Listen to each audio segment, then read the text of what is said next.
All right, Brennan here at Burleigh Brewing. We're going to be talking about Old Skool. Old Skool, is it a made-up style or is it something from the history books? Well, I don't exactly know. The fundamental thinking that goes around right now is that IPAs from the late 1700s, early 1800s were very, very light in color.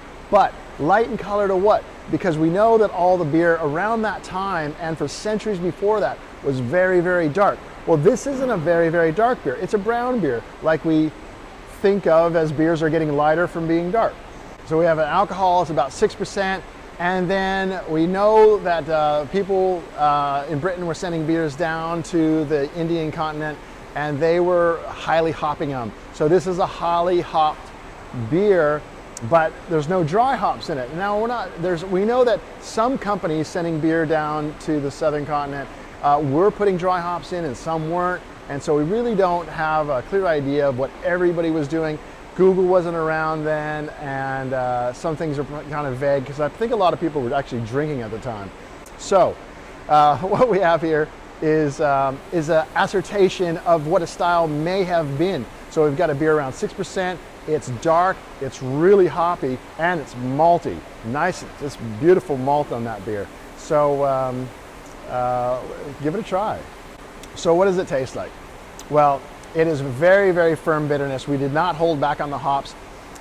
We did not use English hops, but we use another bittering hop out of the Pacific Northwest that is robustly bitter, and we use a lot of it. And also we use some very special roasted and toasted and caramelized malts to get the nice, deep, rich body and color. The inspiration for this beer, like a lot of the beers that we do, I'm not going to say all of our beers, but it's history. What was going on in the brewing world? This is one of the reasons I got into brewing all those many years ago, is the history around brewing is fascinating, and what were people doing 500 years ago, 400 years ago, 300 years ago. And this is one of those beers 300 years ago, maybe this is what was going on. Does it taste exactly the same? No, because we're making this in stainless steel, they're making it in wood. But you know, maybe there's some similarities there. So the name Old Skool with the K, you know, I don't know, CH seems so pompous. So we just went very simple with this. And it's an old school version of what a beer might have been, you know, 300 years ago. The style was definitely inspired by old IPAs, so we're going to call this an IPA, you know, Old Skool IPA.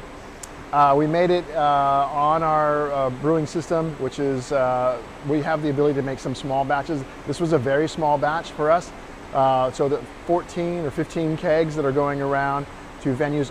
Each venue only gets one keg.